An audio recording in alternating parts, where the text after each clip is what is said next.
Hello and welcome to Building Codes for Building Decks, Features and Finishes. This session is all about loading and lighting of stairways. Now in Course 1, I discussed the loads that a deck must resist in a pretty general sense, and we were mostly talking about the loads themselves. And then in Course 3, we started looking at how the structure carries those loads to the ground, starting with the decking. And then I explained in that course how section R507.7 for decking specifically excludes the decking in stairways. Now, remember for a moment, a stairway includes the stairs and the necessary landings, so that would mean the top and the bottom.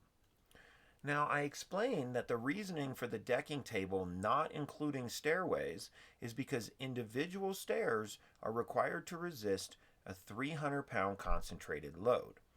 And notice though the table says stairs, and the footnote more specifically says individual stair treads. So in all honesty, this exclusion is really meant to apply just to stair treads and not stairways. Since we've talked about definitions, I wanted to clear up any confusion. And that's because this whole portion of the deck at the top is part of the stairway, but the 300-pound load doesn't specially apply just in this area. Got it? It applies right here. And this is the very first load consideration in stairway design, because just like decking span first dictates joist spacing, well, so does decking or treads dictate the stringer spacing. Now, that previous photo was plastic composite decking, and we're still talking about wood treads in the IRC. Well, I guess we're not anymore, because this is about all we got. The IRC doesn't provide any design guidance for wood stair treads. However, we've been building these for centuries, for all of mankind, and without help from the code, I would say carry on with what's been working for you. I mean, unless this is what you've been doing, then I don't think you should carry on. Then I would say go ahead and take a look at the span table in the IRC for just the deck and notice that the maximum allowable spacing is 24 inches. But I want you to pause if you'd like and you can look this over because I already discussed that in the previous course, and this course isn't about stairs. But, you won't find wood decking in that table as thick as you can find some stair treads out there. So, in some cases, maybe that 24-inch maximum is not really fair. I think I'd be comfortable with 36-inch spans when I was dealing with a heavy timber tread, code or no code. Now let's move on to plastic composites. And they can be made from all sorts of different plastics with completely different performance characteristics. So you always go to the manufacturer's installation instructions. And there's not much more to say. You need to read the instructions. But let's go ahead and take a look at just one example instructions out there, because I want to show you something that you're going to find common. Here you see that the spacing for the joist can't be more than 16 inches on center, when just used as the regular floor. But when used as a stair tread and without any other supplemental support below, you see that now the spacing for the stringer maxes out at 10 inches. And that's the result of that 300-pound concentrated load for stair treads only. Now, I will say sometimes, even without installation instructions, you just get a feel that the decking might be spanning too far. Okay, let's go on. Back to this load table here. I want us to now take a look at this column, and this is the uniform load requirements. And they are the same as for the deck, 40 pound per square foot live load. But of course, don't forget if you have heavier snow loads than that, then you'll always have to design to the heavier load. Now, with the 40-pound live load assumed, it's assumed to act over the entire stair uniformly at the same time. So 480 pounds for this example. And this uniform load is a measure of the entire stair design, where the concentrated load was more about the treads. So let's now look into what the code provides us for designing some typical deck stairs like these. They're similar to joists, but they're also really similar to rafters. So the code allows, This again. Okay. Well, yeah, we are done now with the code for load when it comes to stairs. There's nothing more it provides. But before we move on to lighting, I want to provide you some of Glenn's thoughts. Just some deeper considerations as you go out there and design and evaluate and approve deck stairs.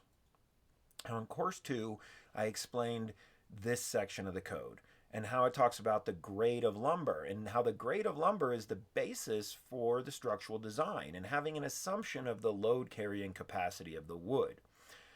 Now, this is a clip from the softwood standard that's referenced by the IRC.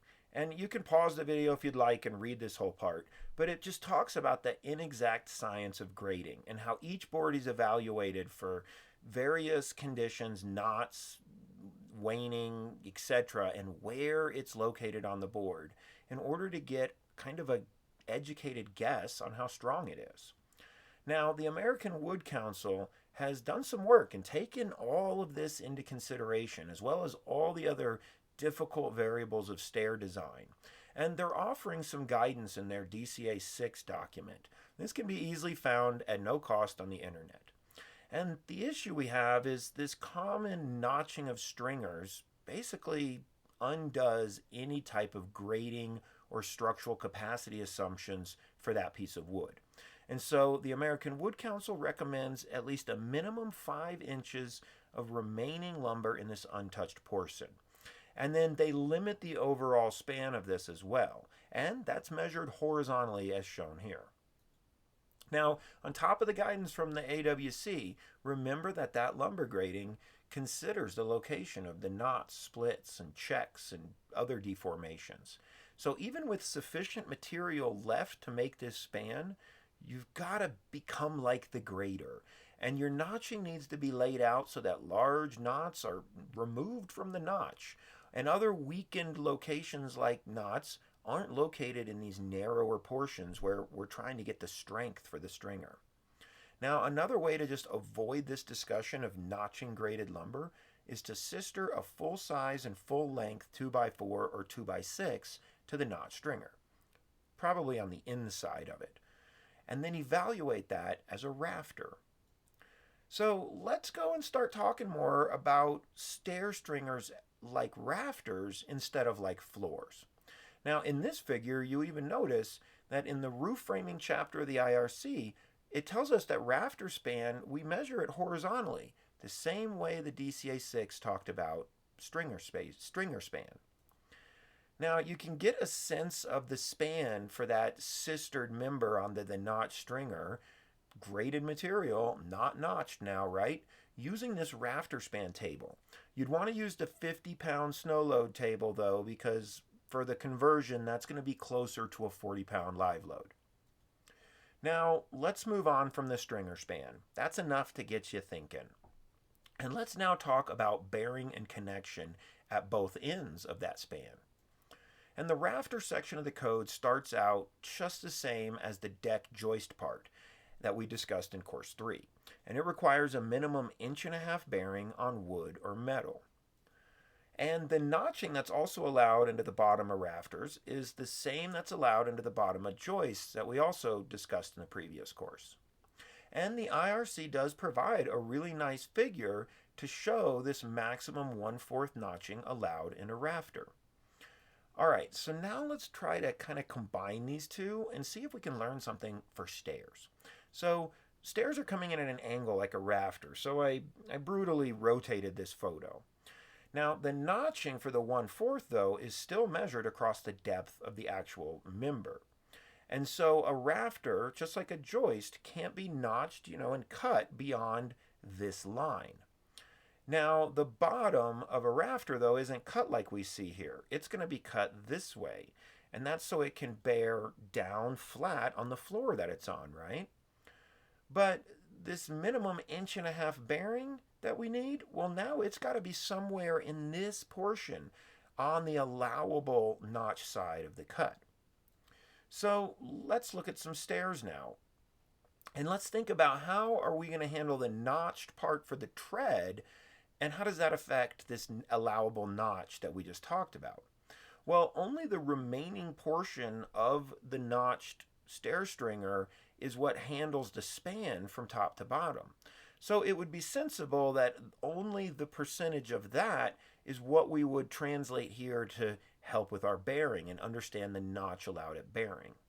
And so that pushes that line further back to the edge, which is going to push the minimum 1.5 inch bearing area also closer back to the uncut edge there.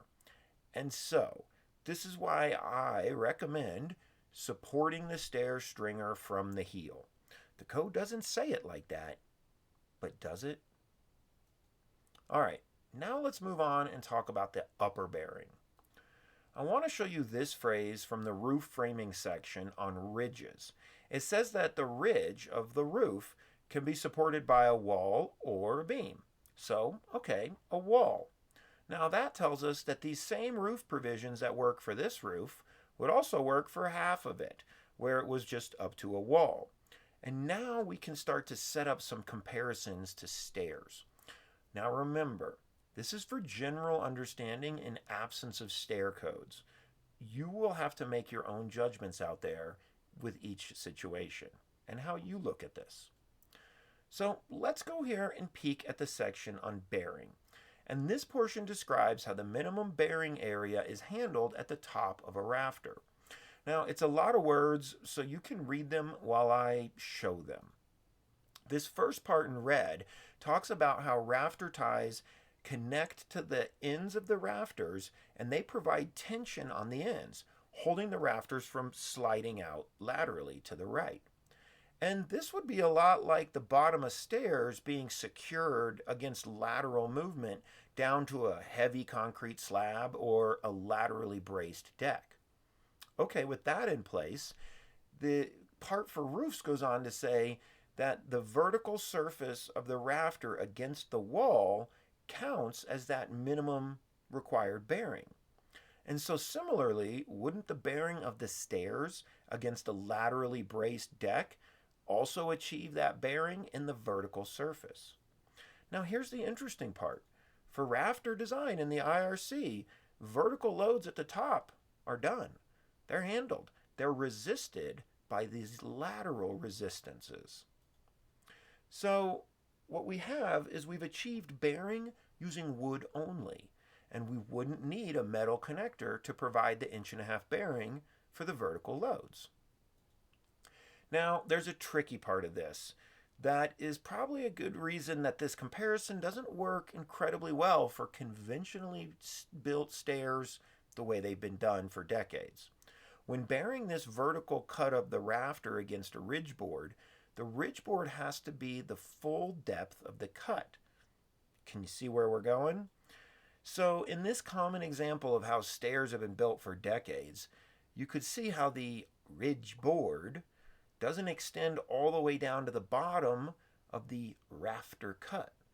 And so, kind of like the bearing cut we talked about before at the bottom, you don't have your full bearing. Now, I'm not suggesting, and nor is the IRC, that if you connect at the bottom, you don't have to connect anything at the top. But you're only connecting it now for lateral loads, for it knocking to the side, for uplift loads if it were the roof for wind design. And that can actually be achieved with nailing only in our roof example. Now, the IRC also allows rafters to be supported by a ridge beam, and this would be required when there's no rafter ties to provide tension at the bottom and hold that rafter from moving outward. So in this case, the top of the rafter must be connected for vertical support, and it no longer gets its bearing and transfer of vertical loads just through that vertical cut surface. So similarly, if there was no connection at the bottom to a laterally braced structure, then you definitely at the top would certainly need a connection to transfer those vertical loads. So there's some things to consider when you look at the variables of stair design in the connections at the top and bottom. All right, let's briefly talk now about stair foundations, landings, and consistent riser height. And again, these are just more things to think about because we don't have code here to give us real specific and clear guidance. Now, some will say that stairs at the bottom need to bear on a real foundation, even a frost-protected one, and they could find code to support that. And they may also require a stout connection at the bottom, which there isn't really code for exactly, but we've already talked about connections top and bottom. Now in this design, the landing would just be floating on grade and able to move. And the disadvantage here is the riser height has a disconnect, and it could change from differential movement between the landing and the more stable stairs. Seen it happen plenty of times. Now, this design is going to be necessary if your landing surface is something like smaller pavers or something similar that can't handle the more concentrated loads coming down at the bottom of these stairs. Now, there's another camp of folks that think of stair design a little different, and that maybe it's best to bear it directly on the concrete landing, or if it was a massive stone landing. And they might do a thickened edge here if it was a slab, especially if the slab didn't extend beyond this landing, maybe part of a patio. And they would do that because it feels right. Now, in this design, the bottom riser stays uniform with all the rest of the riser heights in the stair, because the landing and the stair can float together. So you'd want to well prepare your soils here, but if they weren't well prepared, or you had shifting or sliding or really heavy frost susceptible soil, you could of course now risk getting some movement here in this connection. However, this deck could be freestanding, and maybe this deck isn't frost protected. And if we allow a deck that's not frost protected for being freestanding, then we're saying that risk of movement has some tolerance. Now, maybe that would be an added reason for a really stout connection here, since you know there could be some movement. All right, let's move on to another difficult subject with stairs. And if you look at these really old stairs, they have a ton of issues, but I do commend them and the builder for at least trying to brace them laterally with these diagonal braces. And to be truthful, bracing stairs this long of a set is not easy to do. And we don't even sort of have lateral bracing figured out even for the deck. So I'm not going to go into much further detail with this. Notice even on this deck how my friend can wobble it so much, just shaking the guards at the side. So lots of stuff is going to need to be considered into this stair design. There are so many variables. This is an example here, a short hardwood. It's fiberglass decking with 2x boxed risers. I don't think lateral bracing's an issue. What about this longer set of stairs with heavy timber treads? Well, I don't think a lack of tread spans in the IRC is too much of a problem here, right? We've got to look at all of these things. Hey, look at these wild ones. This is an interesting design, an interesting connector. It's basically like miniature joists spanning between solid stringers for each tread. Cool. Okay. So when it comes to designing and evaluating deck stairs, just consider all that I've presented. Consider all you've learned from other sources and your own experience, and look at what's necessary for each unique design. Okay, now let's talk about falling down these stairs. That's a shift. But let's do something different. Let's pretend there's no stairs. Forgive my poor graphic artistry skills. But now do you see the fall hazard I'm talking about? There's a big hole in the guards up there. So let's look at this deck. And let's imagine this deck had no guards on it.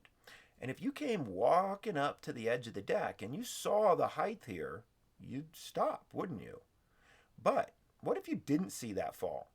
Then you'd fall off the deck and it'd be a bad day. And so it's a good thing that the code does require guards when we have this fall hazard. But what if instead you came walking up to this edge and you didn't see the fall? Well, you're going to fall down the stairs, right? Yeah. And we accept that risk every day, and we have for all of humankind. I mean, if we have babies, we put a baby gate up. But the risk goes up at night, doesn't it? It's harder to see that fall. So the code now responds. And so for exterior stairways, the IRC requires a light source at the top landing. And this provides a little help for those occupants to maybe see the fall and alert themselves to the fall hazard at the stairs. There you go. Now, remember, this is also a stairway by definition.